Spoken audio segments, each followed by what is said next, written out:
He stood at the defendant's table, the weight of a wrongful felony charge pressing down like a boulder on his shoulders.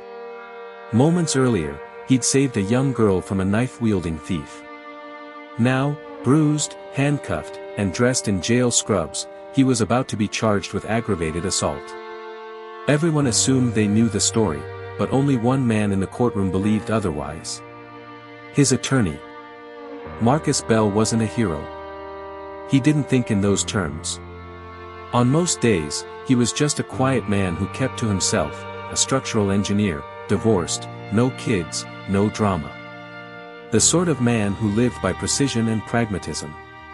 But that rainy Thursday afternoon changed everything. He had been walking home from his downtown office, raincoat collar up, head down against the drizzle. At the edge of Washington Square, a scream split the air.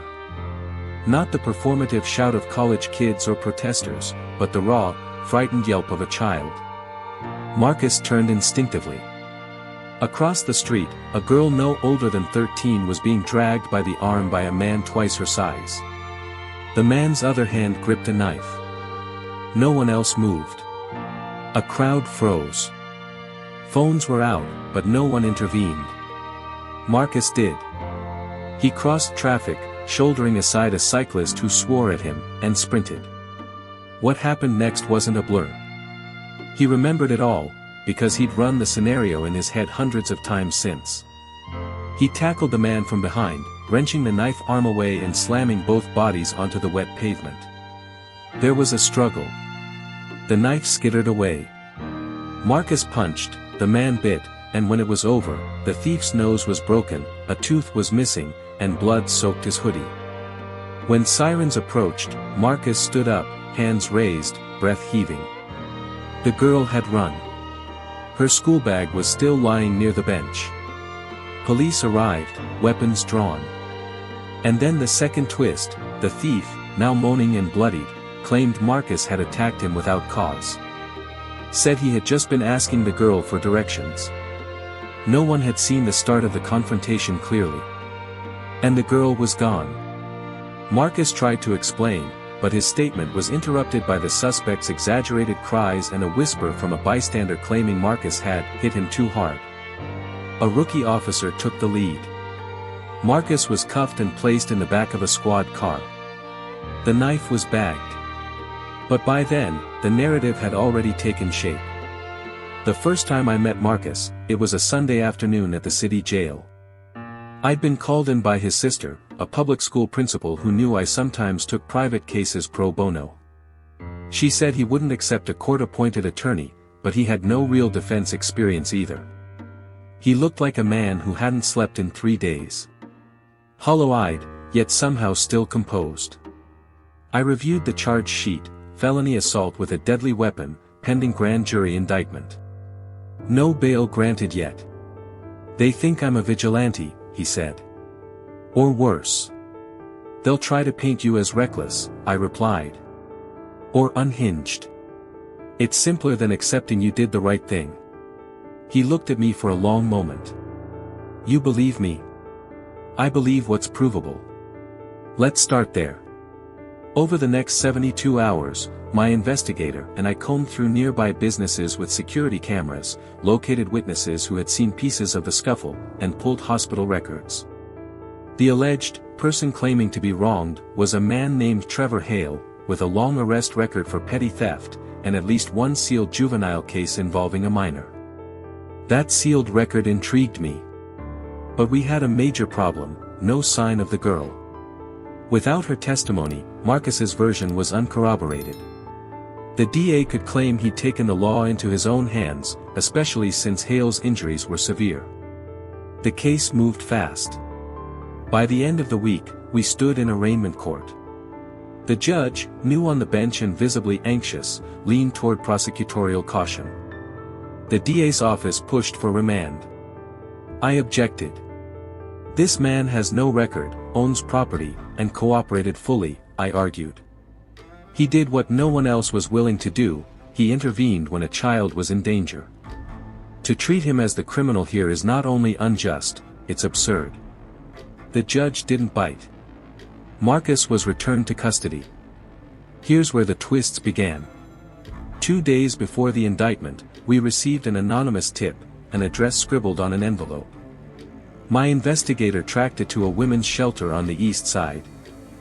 After some careful outreach through a social worker, we confirmed it. The girl, Julia, had been admitted the night after the incident. She was real. And she had a story to tell. With the court's approval, I filed a sealed motion to depose her in chambers. She was terrified. Her mother, she said, had warned her not to speak to police. They never help. They only make it worse, the mother said, afraid of retaliation from Trevor Hale or his crew. But Julia was willing to talk. And she was clear, he saved me. That man, he didn't even think. He just ran at him. We recorded her statement under seal. But there was another twist. The DA's office refused to accept it. They claimed the girl had been coached, that the timeline didn't match, and that without public testimony, it was inadmissible hearsay. They moved to strike her from the witness list. The grand jury had already been fed the original narrative. I wasn't surprised. I've seen it before, prosecutors afraid to admit they got it wrong, pushing forward because the machinery was already in motion. But I had a plan. I subpoenaed the arresting officer's bodycam footage. What arrived was a disorganized, partial file. Conveniently, the first 30 seconds, when Marcus tried to explain, were missing. I moved for spoliation sanctions. The court denied it, citing technical error. I knew then we needed to go bigger. That's when I made the daring call. I filed a motion to compel the testimony of Trevor Hale's juvenile records, under seal and in camera, citing a pattern relevant to our case. The DA's office objected. The judge frowned. But I leaned in. Your Honor, I said calmly, if the alleged injured party in this case has a prior sealed adjudication involving a minor girl, and if that adjudication reveals a pattern of targeting young girls in public parks, then withholding it deprives the defendant of a fair trial. The rules of evidence do not bend to shield predators. The judge hesitated. Bring it in chambers, she said finally. I'll decide. What we found changed the case. The sealed record described an eerily similar incident. Same park. Same approach. Knife never drawn, but threats implied. Charges had been diverted to a juvenile program, and the case was quietly closed. But the pattern was there. The judge agreed it could come in under Rule 404(b), evidence of prior bad acts to show motive, intent, or absence of mistake. Suddenly, the prosecution's case cracked. But the biggest twist was still ahead. The courtroom buzzed with a quiet tension as we approached jury selection, voir dire, the French phrase for, to speak the truth. To a layperson, it's the dullest part of a trial. But to a trial lawyer, it's the battlefield before the war. I don't look for perfect jurors, I look for honest ones. The truth tellers. The ones who squint at both sides with suspicion. The prosecution opened with a simple narrative: this man went too far. They framed Marcus as a vigilante, a man who took a minor street conflict and escalated it to assault. Their tone was almost mournful, as if burdened by the duty to prosecute a reluctant hero. I knew it was a smokescreen. During voir dire, the assistant DA floated questions clearly designed to weed out people sympathetic to Marcus. Have any of you ever felt frustrated by law enforcement's slow response? Do you think it's ever acceptable to take the law into your own hands? When it was my turn, I pivoted. Has anyone here ever stepped in when someone else was in danger? Helped break up a fight? Pulled someone from a car accident before first responders arrived? A few hands went up. And did you feel afterward that you might be blamed for something, even if your intentions were good? Several nodded. That was the theme I planted, the danger of punishing good instincts. We selected 12 jurors, 9 women, 3 men. A mix of professions: teacher, paramedic, retiree, software developer. 3 had teenage children. 1, a middle-aged librarian, had once served as a witness in a family dispute case. I noted how she watched Marcus, not with pity, but with curiosity. Opening statements came next. The prosecution laid out a neutral timeline. Marcus approached a man and a girl in the park, struck the man repeatedly, and fled the scene of a supposed rescue without waiting for police. They leaned heavily on the injuries: broken facial bones, a lost tooth, lacerations. No clear justification, they said. The knife? Allegedly not retrieved until after the incident. I stood and delivered my opening calmly, deliberately. Ladies and gentlemen, you're going to hear a lot of technical language. Excessive force. Intent to injure. You'll be told that Marcus Bell acted too quickly. That he should have waited. Hesitated. Calculated. I paused. But this isn't a case about technicalities. It's a case about instinct. About what any one of us would do if we saw a child being dragged by a man with a weapon. You'll see that the state's own evidence doesn't add up. That it bends reality to fit a charge already filed. But most importantly, you'll meet the girl. The one he saved. And you'll hear her say it herself: he was the only one who helped me. The prosecution's first witness was Trevor Hale. He appeared in court clean-shaven, wearing a borrowed blazer. The district attorney had clearly prepped him. He claimed he was merely asking directions from the girl that Marcus attacked without provocation. He described Marcus as wild-eyed, shouting, fists flying. I waited. Let him dig in. On cross-examination, I walked to the exhibits table and slowly held up a photo of his injuries. Then I displayed the arrest photo of Marcus, his split lip, bruised jaw, scraped palms. You claim Mr. Bell ambushed you without a word, I said. Isn't it true he shouted something before engaging you? I don't remember. Oh. Because we recovered audio from a bystander's cell phone. Shall I play it? Hale hesitated. It's your voice we hear first, Mr. Hale. You say, let go of me. And then Mr. Bell says, drop the knife. That's what the audio shows. So let me ask again, was there a knife? He shifted in his seat. I don't recall. Then let's jog your memory. I held up the evidence photo. The knife was recovered 2 feet from the scuffle site. Fingerprint analysis was inconclusive, but the tip of the blade had a fresh smear of emulsion paint. Consistent with the art supplies in Julia's spilled backpack. I let that sink in. The next witnesses were NYPD officers. 2 testified to the arrest, 1 to the evidence recovery. The rookie who had cuffed Marcus stumbled under cross. He admitted he hadn't asked Marcus for a statement before placing him in the cruiser. He hadn't canvassed for the girl. And his body cam file had a technical glitch. Did you verify that the knife recovered was clean? I asked. It wasn't bloody, if that's what you mean. No, I mean, did you test it for contact residue, like oil from hands, or paint from the bag it might have cut? We sent it to forensics. But you didn't examine it yourself? No. The jury took notes. Then came the moment I prepared for, calling Julia to the stand. Her identity remained sealed. Courtroom cleared of press. The judge barred cameras. She entered, flanked by her social worker, a frail figure in oversized sleeves and bitten fingernails.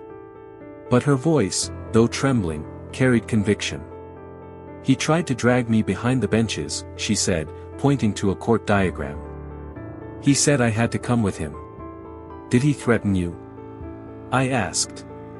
He said I could either give him my bag or he'd cut my throat. The courtroom fell silent. And then what happened? That man, she pointed at Marcus, he came running. He hit the guy and pulled me away. I nodded, then gestured toward Trevor Hale. Do you see the man who grabbed you in this room? She pointed. Him. I turned to the judge. Let the record reflect identification of the complaining witness, Trevor Hale. On cross, the DA tried gently to poke holes. Was she sure? Could she have imagined the menace? But the girl remained consistent. "I've been in shelters before," she said. "You don't forget a face that scares you." By midweek, the prosecution was on defense. Their closing arguments hedged. "We acknowledge this is a complex case," the assistant DA said. "But force must be proportional." And Mr. Bell went beyond that. Their fallback was excessive force, a lesser-included offense still carrying jail time. I delivered my closing with the facts fully in view. There are offenses born of malice, and then there are those born of courage. Misread. Marcus Bell didn't act out of vengeance or thrill. He acted because no one else did. The state wants you to measure his instincts by the luxury of hindsight. But the law does not demand clairvoyance. It demands reasonableness. And what's more reasonable than saving a child from a knife? I paused, then stepped closer to the jury box. Justice isn't measured in bruises. It's measured in truth. And the truth is, if Mr. Bell hadn't acted, that little girl might not be here today. The jury deliberated for 5 hours. When they returned, I watched every juror's face. The foreperson, a nurse, stood. "On the charge of aggravated assault, we find the defendant not guilty." Marcus exhaled for the first time in weeks. Then came the surprise. The judge, a former public defender, made a statement. "This court rarely comments beyond the verdict. But I feel compelled to note that this case reminds us all, justice is not the same as punishment. Sometimes it means acknowledging that one man's instinct may have done what the system could not." But as we walked out, the biggest twist was still ahead. A civil attorney waited in the hallway, papers in hand. Trevor Hale, though exposed, was suing Marcus Bell for excessive use of force in tort, seeking damages for disfigurement and emotional trauma. The criminal fight was over. But the war had only just begun. Civil discovery is like a chess match with knives. The plaintiff's team, represented now by a personal injury firm known for aggressive tactics, began by issuing a barrage of demands. They wanted Marcus's medical records going back 10 years. His therapy notes from a single counseling session post-divorce. Emails to his ex-wife. Even internal disciplinary reports from his engineering firm, of which there were none, but the request itself was designed to shake him. "Don't take this personally," I said. "It's not about truth. It's about leverage. They want you off balance." We countered. I subpoenaed Hale's juvenile file again, now arguing it was relevant to his credibility and pattern of conduct. The court allowed limited admission, under seal. I also requested his medical reports, not just from the incident, but prior injuries, discovering he'd underwent a broken nose years earlier in a bar fight. That weakened his claim of permanent damage. The biggest break came through social media. One of my paralegals found a series of Instagram stories, short videos posted by Hale's cousin the night after the incident. They showed Hale joking in the hospital, bragging that he couldn't believe he got the guy arrested. The cousin had since taken them down, but not before they'd been archived. I filed a motion to admit them as admissions against interest. The plaintiff's attorneys screamed privacy violation. The judge allowed it. "You can show them in court," he ruled, "but no commentary. Let the jury interpret." Jury selection began again. This time, we looked for different traits. Jurors who understood personal responsibility. People skeptical of opportunistic lawsuits. A few business owners. A retired nurse. A cab driver with a long memory of street unlawful act. Opening statements followed. The plaintiff's lawyer was slick. Charismatic. He gestured toward Marcus like an open wound. "This case is not about criminality," he said. "It's about harm." And Mr. Hale was harmed. His face, broken. His career, damaged. His life, altered. And while we appreciate what Mr. Bell thought he saw, the law does not permit civilians to deliver punishment. I stood, waited for silence, then approached the jury box. Ladies and gentlemen, I began, you'll hear a lot about what Mr. Hale lost. But what about what Julia almost lost? Her safety. Her peace of mind. Her future. You'll see that Mr. Bell acted not with malice, but necessity. And necessity, under the law, is a defense. Testimony began. Hale went first. He claimed permanent nerve damage, though his neurologist's report was speculative at best. I asked him, you say this altered your career. What was your occupation at the time? I was between jobs. And the job you claim to have lost due to disfigurement? A security gig. Were you offered that job in writing? No. But it was implied. I nodded. Let's turn to this video. I played the Instagram clip. There was Hale, laughing, saying, man, this guy came out of nowhere. I should charge him for that nose job. The jury laughed. The judge didn't. But the impact was made. Julia testified again, now older, more composed. Her words were clear. I'd do the same for him if I could. He saved me. On cross, the plaintiff's lawyer tried one last time to undermine her. Isn't it true you were in a shelter because of your own family problems? Yes, she said. But that doesn't mean I lied. The line hung in the air like a bell toll.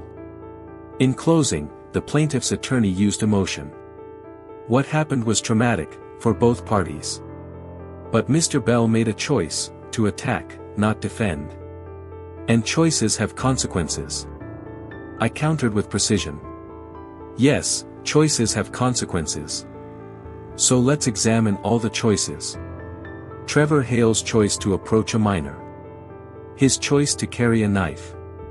His choice to sue a man after being caught in the act. And your choice, now, as a jury, to decide whether justice should be turned into profit. Deliberations took 2 days. The jury awarded Hale $1 in nominal damages. No compensatory. No punitive. The courtroom erupted in confused whispers.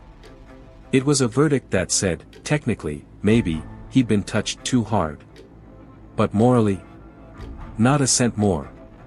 Outside, reporters asked Marcus what he'd do next. I'll go back to work, he said. And I'll keep helping people. I won't let this change that. But it had changed something.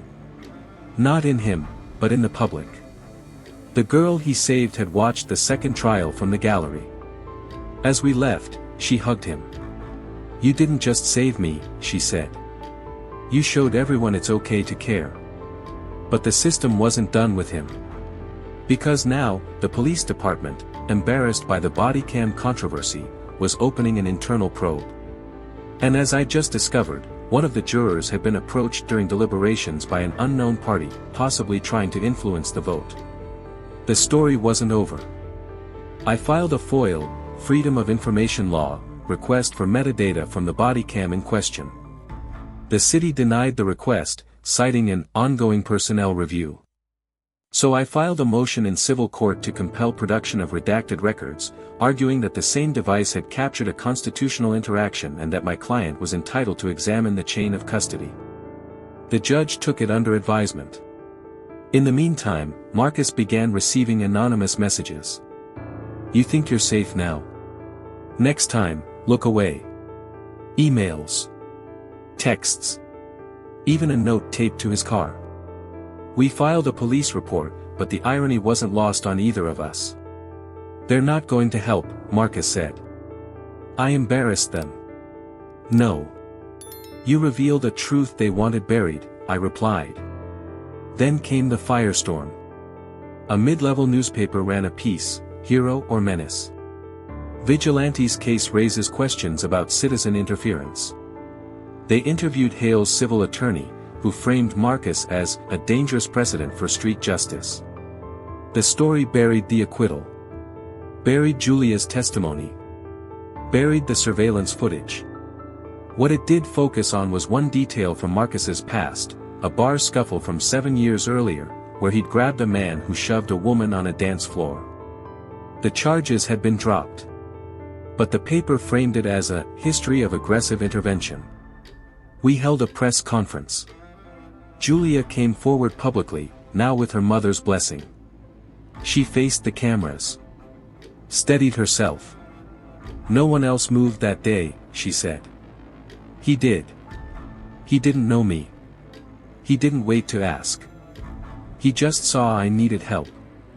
The image of her, eyes steady, voice unshaking, broke through the noise. Suddenly the tide turned again. Then came the juror incident. One of the civil jurors, Ms. Avery, a retired teacher, contacted my office. She wanted to meet. We convened in private, accompanied by a paralegal and a third-party witness. She disclosed that during deliberations, another juror, Mr. Carr, had stepped out for a bathroom break and returned, visibly rattled. When she pressed him, he admitted someone had approached him in the hallway, asking, "Wouldn't want to be the one who ruins a man's face and walks away, would you?" I filed a report with the court. Carr, when contacted, denied specific wording, but admitted someone had made a comment. The judge, after reviewing the circumstances, declined to reopen the civil case, citing lack of proof that the verdict was improperly influenced. But the DA's office noticed. Quietly. Internally. Because suddenly, the police union lawyer I'd dealt with before requested a private meeting. He arrived alone. "We've got a problem," he said. "Your guy is becoming inconvenient." I didn't respond. "You don't want him caught in something new. Something that gets out of hand." It was the kind of veiled message people mistake for advice. I didn't. "Are you threatening my client?" I asked. "No. I'm saying, this case is done. Let it be done. Don't chase the tapes. Don't chase Brandt." I escorted him out. And that afternoon, I doubled our security protocol. Then, the break. A whistleblower, internal to the city's IT department, leaked metadata logs to a freelance journalist. They showed manual edits to Officer Brandt's body cam file, precisely 3 minutes of footage flagged as field discard with no supervisory note attached. I verified the data. Matched timestamps. Matched GPS location. We had evidence of tampering. The journalist ran the story, full, sourced, and clear. The fallout was immediate. The mayor's office released a statement about an unacceptable breach of public trust. Officer Brandt was placed on unpaid leave. A criminal probe was opened into digital manipulation of official records.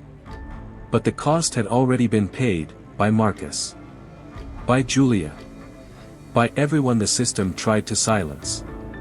Weeks later, I stood in a courtroom again, this time in federal court, where Marcus filed a civil rights suit under Section 1983 for wrongful arrest and malicious prosecution.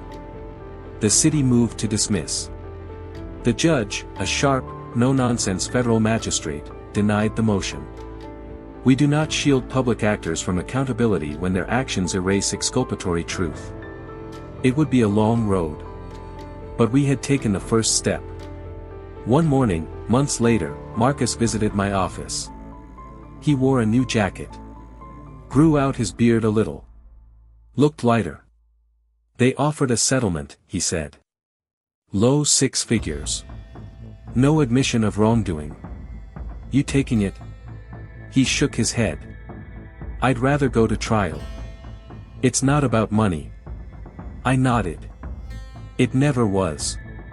But something had changed in the city.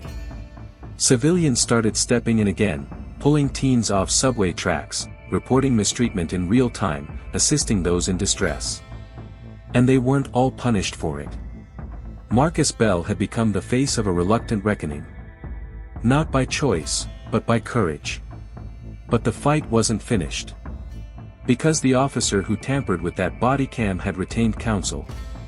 And that attorney had just filed a preemptive motion to suppress evidence in his upcoming disciplinary hearing. Claiming the leak was unlawful. Even after a case ends, shadows linger. A victory in court doesn't erase the ink of an arrest report. A sealed file doesn't unseal reputations. For Marcus Bell, freedom came not with celebration, but caution. He'd won, but he'd also been watched. Harassed. Targeted. And now, we knew by whom.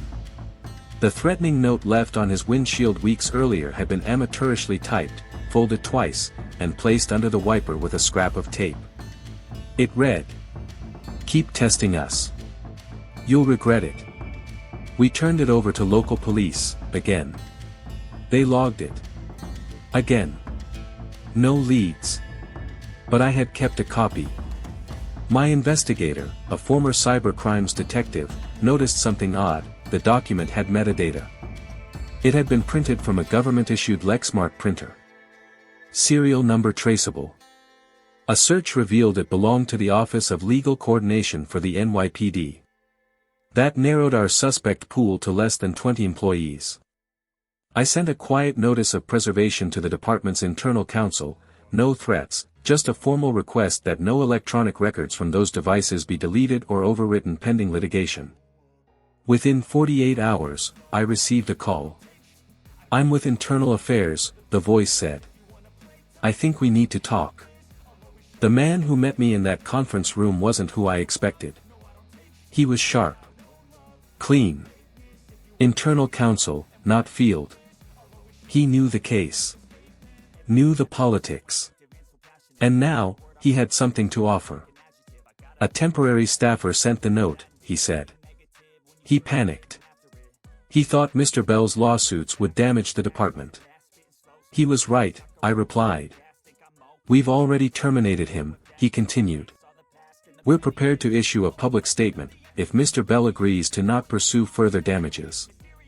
I leaned forward. I don't negotiate on behalf of my client when the matter is criminal in nature. Threatening a witness isn't a civil liability. It's a felony. The man paused. "Then you'll refer it to the U.S. attorney?" I nodded. "If they'll take it, yes. And if they don't, we will." That night, I called Marcus. He didn't sound surprised. "I thought it was internal," he said. "The note. The stairs. They weren't random. They weren't. But now we have leverage." He was quiet. "I'm tired," he said finally. "But I'm not done."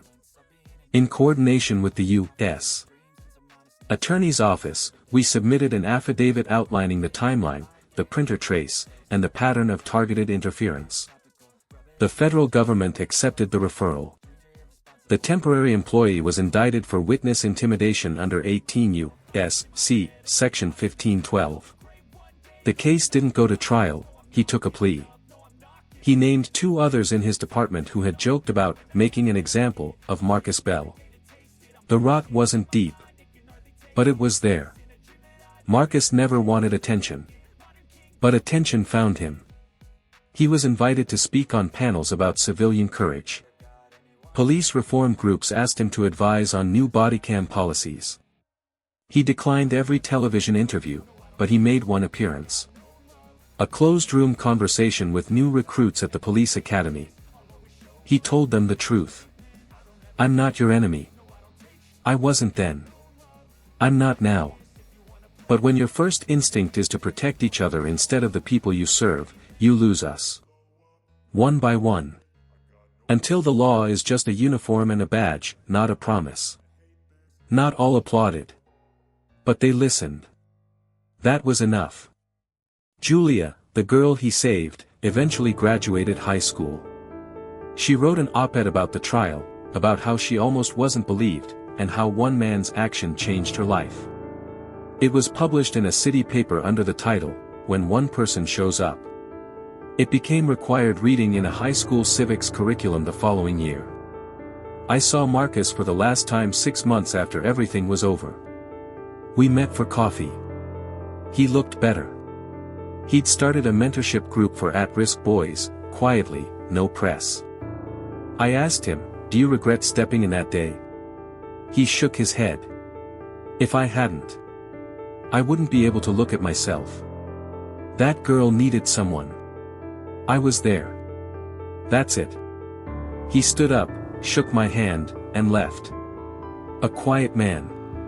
No cape. No glory. Just a witness to the system. A challenger of silence. This story reminds us of two things. First, the law isn't always on the side of justice, until someone forces it to be. Second, when good people act, not for reward or recognition, but because it is right, the system may punish them. But it remembers them, too. And eventually, it bends.